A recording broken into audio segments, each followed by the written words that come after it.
Sveiki šonkauliukų mėgėjai. Eilinis receptas šonkauliukų labai paprastas, labai nesudėtingas. Pirmiausia, paruošime šonkauliukus. Šonkauliukus reikia apipjaustyti nuo nereikalingų tokių mėsos gabaliukų, kurie mums kabės, maišysis. Ir taip pat nuimsime plėvelę. Mes tai jau rodėme ne vieną kartą, jūs tai puikiai žinote ir tikrai tą jau galėsite padaryti savarankiškai. Receptas labai paprastas, ne jokių sudėtingų šokių čia nebus, bus tiesiog pamarinuoti prieskoniukai. Vienintelis šio recepto pagrindinis, pasakykime, ingredientas tai bus čeri drožlės skirtos rūkymui iš Jet Red kompanijos, pavadinkime taip. Jie šį kartą mus pavaišino savo produktais, tai mes pastaruoju metu juos ir patestuosime. Ką, ruošiam šonkauliukus, paruošim marinuosime.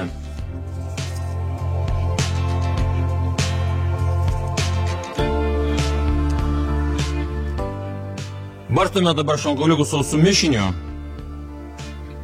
Mažiausiai palaikyti šonkauliukus rekomenduojama bent jau pusvalandį. Mes truputėlį gal ilgiau palaikysime. Šonkauliukai labai mėsingi, gražus, tai kepimo laikas priklausys nuo mėsos kiekio, nuo šonkauliuko dydžio. Taip kad čia viską reikės jums daryti patiems ir individualiai.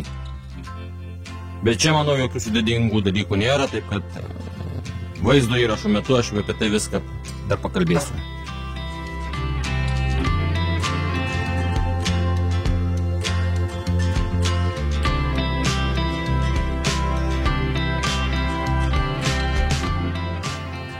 Ir barstome iš abiejų pusių, nepamirštam to padaryti. Ypatingai reikia gerai pabarstyti toj pusėje, kur yra daug mėsos. Iš aksesuarų naudosime rūkymo drožlės, Jet Red. Toliau taip pat mums reikalinga bus maistinė folija, šonkauliukų kepimo rūkymo grotos, barbekių padažas. Ir naudosime štai šitus prieskonius, taip pat iš Jet Red. Ir taip pat dar reikalingas bus maistui skirtas teptukas. Ruošime rūkymui skirtas saldainuką, reikalinga folija mums.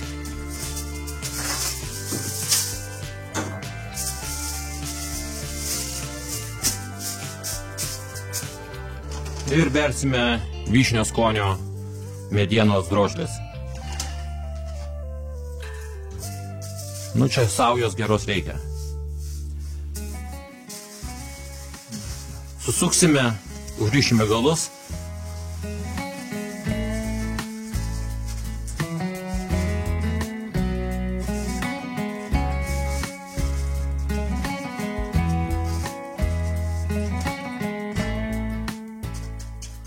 Ir dar nepaminėjau vieną aksesuarą, reikalinga šakutė arba peilis. Ir subadome mūsų saldainį. Viskas, einam, paruošime kamado kepsninę netiesioginiam kepimui. Ką, įdedam iš pradžių saldainį.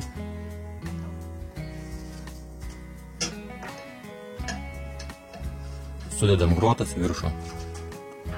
Kaimynai deda trinkelės. Įdedam dar, kaip pamiršau pasakyti, indą surinkti taukams. O jau papas atsirado vyšnių skonio. Ir dėsim šonkauliukus. Ir rūkinsime apie 20 minučių. Prabėgo pusvalandis. Sakiau, 20 minučių kažkaip tai užmygom biškį. Koks kvapas. Koks grožis. Traukiam šonkauliukus ir bėgam namo, tepsim barbekių padažu. Paruošime foliją dvigubą. Šiaip geriausia, kuo storesnė turėti foliją šitam reikalą. Mes dvigubą, kad būtų su atsarga.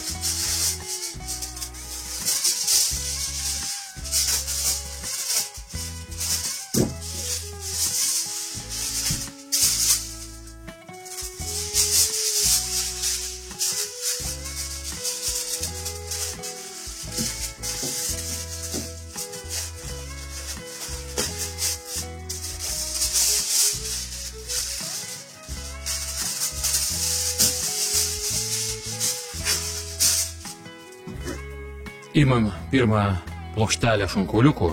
Neįsiema, nenori ateiti į eterį.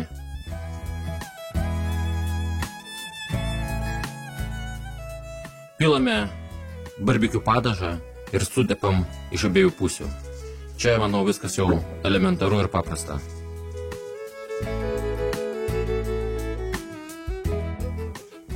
Tepti reikia labai atsargiai, kad nenubraukti visų mūsų prieskonių. Nesustumti vieną vietą.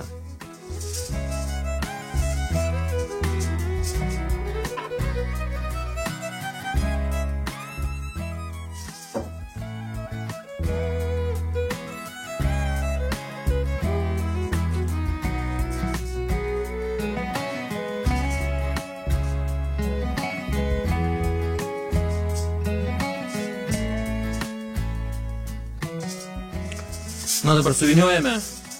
Vyniojame labai atidžiai, atsargiai, kad su kauliukais nepradurti folijos. Ir grąžinsim vėl ant kepimo grotelių. Ir tai padarysime su visomis plokštelėmis. Grąžiname į vietą šonkauliukus. Ir valandai paliekam.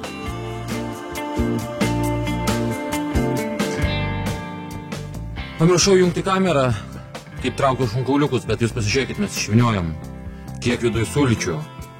Kauliukai patys šoka iš mėsos. Koks čia skonis, aš įsivaizduoju. Čeri šonkauliukai, geriau jau nesugalvosi. Oi, kaip karšta, kaip garuoja. Seilės burnoje renkasi. Kaip noriu paragauti vieną gabaliuką mažą.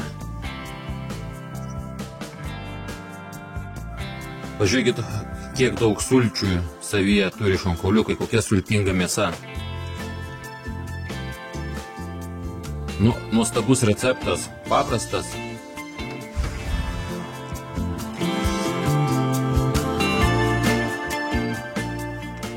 Eina sau. Žinau, kad primena plėštą kiaulieną. Fantastiškas skonis. Gerai jaučiasi prieskoniai, gerai jaučiasi barbekių padažas. Visiems dėkuoju, kurie žiūrėjote, gaminkite šį patiekalą, tikrai nesigailėsit. Svečiai bus patenkinti. Nepamirštam prenumeruoti kanalo, spausti, komentuoti, dalinti su draugais. Iki, laukit naujų vaizdo įrašų.